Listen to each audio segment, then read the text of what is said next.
28 ಹಾಗೂ 29ನೆಯ ಕವನ.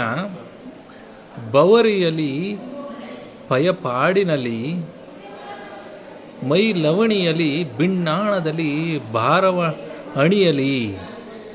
ಬವರಿಯಲಿ ಪಯಪಾಡಿನಲಿ ಮೈ ಲವಣಿಯಲಿ ಬಿಣ್ಣಾಣದಲ್ಲಿ ಭಾರವಣಿಯಲಿ ದೆಕ್ಕಾಳದಲ್ಲಿ ವೇಗಾಯ್ಲ ರೇಖೆಯಲ್ಲಿ ತಿವಿವ ಮೊನೆಯೊಂದರಲ್ಲಿ ನೂರಂಗವನ್ನು ತೋರ್ಪ ವಿಭೇದದಲ್ಲಿ ಕೌರವ ಮಹೀಪತಿ ತೋರಿದನು ಶ್ರಮವನು ಕಠಾರಿಯಲಿ.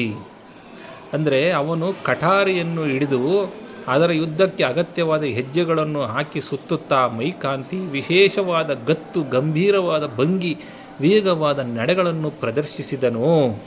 ಕಠಾರಿಯ ತಿವಿತದ 106 ವಿಭೇದಗಳನ್ನು ಪ್ರದರ್ಶಿಸಿದನು. 29ನೇ ಕವನ.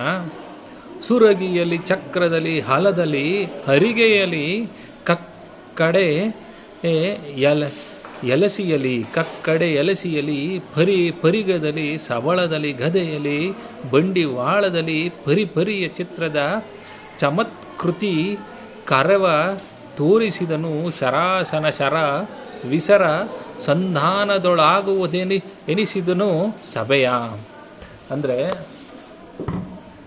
ಈ ಎಲ್ಲ ಆಯುಧಗಳು ಅಂದರೆ ಕಿರುಗತ್ತಿ, ಚಕ್ರ, ನೇಗಿಲು, ಗುರಾಣಿ, ದೊಡ್ಡ ಕತ್ತಿ, ಗರಗ, ಈಟಿ, ಗದೆ, ಬಂಡವಾಳ ಮೊದಲಾದ ನಾನಾ ವಿಧವಾದ ಆಯುಧಗಳ ಪ್ರಯೋಗದಲ್ಲಿ ನಾನಾ ವಿಧವಾದ ವಿಚಿತ್ರ ವರಸೆಗಳನ್ನು ತೋರಿಸಿದನು.